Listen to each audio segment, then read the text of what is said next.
What? You want another? Seriously? Okay. Well, here's one about a couple of kids who fall madly in love and then kill themselves by mistake.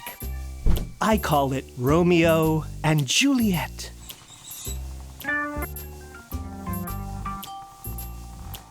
Okay. In fair Verona, where we lay our scene, there are two families, the Capulets and the Montagues, and they hate each other's guts. They're all fighting with swords and sticks and throwing fruit at each other until the prince says, "You better stop it or I'll kill you." And then they slink away to their homes.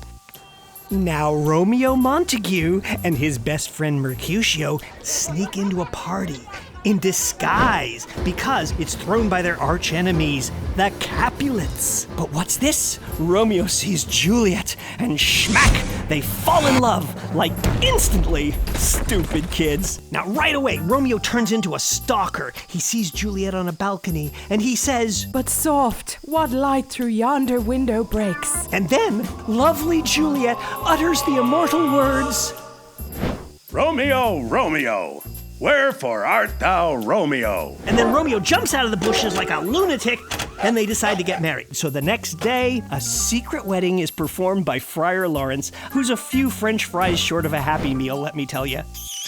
Now Romeo is blissful and floating on a cloud, but he can't tell his friends about his secret wedding because technically he's supposed to hate all Capulets.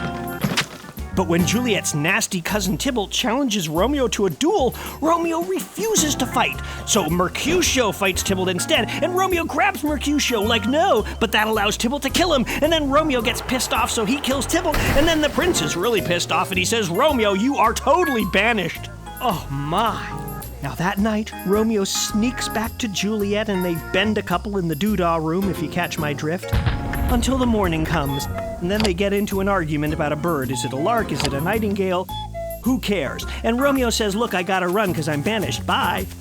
Oh, poor Juliet.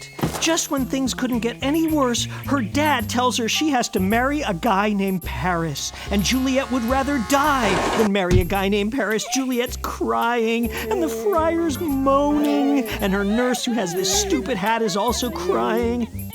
And then the friar and the nurse come up with an outrageous plan. 1, they'll give Juliet a potion that'll knock her into a coma so she looks dead. Good start, right? 2, the nurse will do some more wailing so that everybody really buys it. 3, Juliet's dad, being totally suckered, will take her body to the crypt. 4, Friar Lawrence will tell Romeo that Juliet is not actually dead. And 5, Romeo will come collect the not dead Juliet from the cemetery, and they will live happily ever after. The end. Yeah, right. Of course, it doesn't work out that way because this is the worst plan ever. Hey, pretty baby. And Friar Lawrence forgets to tell Romeo that Juliet is alive.